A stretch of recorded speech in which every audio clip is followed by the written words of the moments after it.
Well, you know what's interesting is that everybody complains that people ought not to be gay because they won't have children. My brother was saying that. Well, you'll never have children. And now when I had a child, I go, you're going to have a child.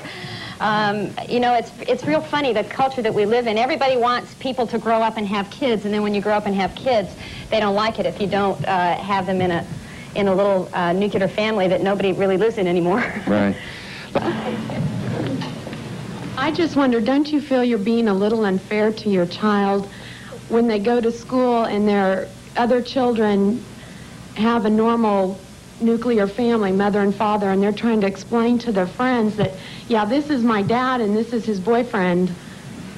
Well, don't you worry about what other kids are going to do to your children? I look at it this way. First of all, the nuclear family isn't the majority, and it's a relatively new thing. The extended family has been the usual.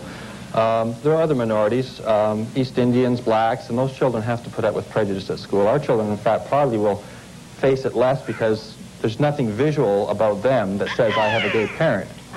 And their friends aren't all going to necessarily know that. And we have to help them deal with that when the time comes. The fact we're gay is a reality. I gotta believe that it's very confusing for the children. I've got 6-year-old daughters, and they're now asking me what sex means. And I'm giving them very simple explanations. But in a relationship like this, I don't know what I would do. They are asking their questions are very simple, like what does sex mean? And I explain to them sex is just a love between a man and a woman. This is all they want right now. But how are you going to confront that? Why can't sex be between two women or two men? I mean, sex is sex.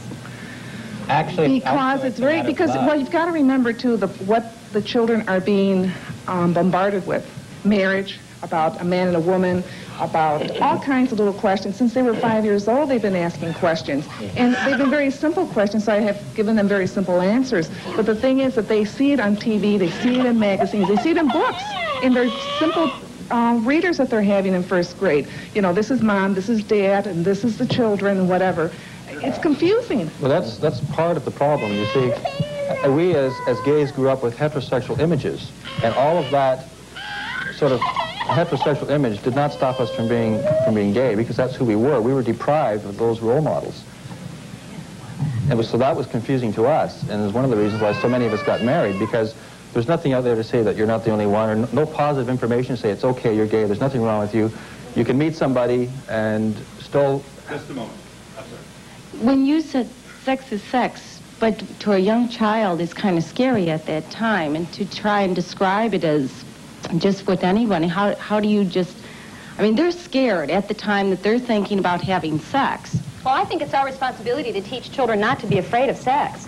And so, and I also, you know, when people talk about what's given in the media, I don't like what the media says about women any more than I'm sure any woman in this audience does. And I don't like what they say about men, being macho and all that. I'm sure no men in this audience do either.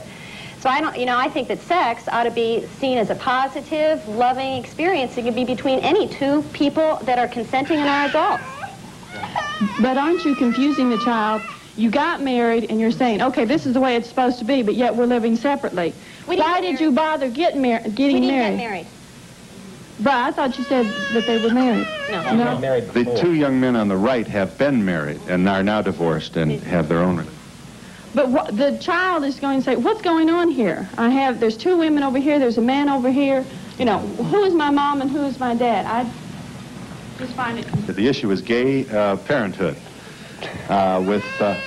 Gardner is very displeased that someone has taken this glass of water away from him. How do you feel about this? We hope you'll join us.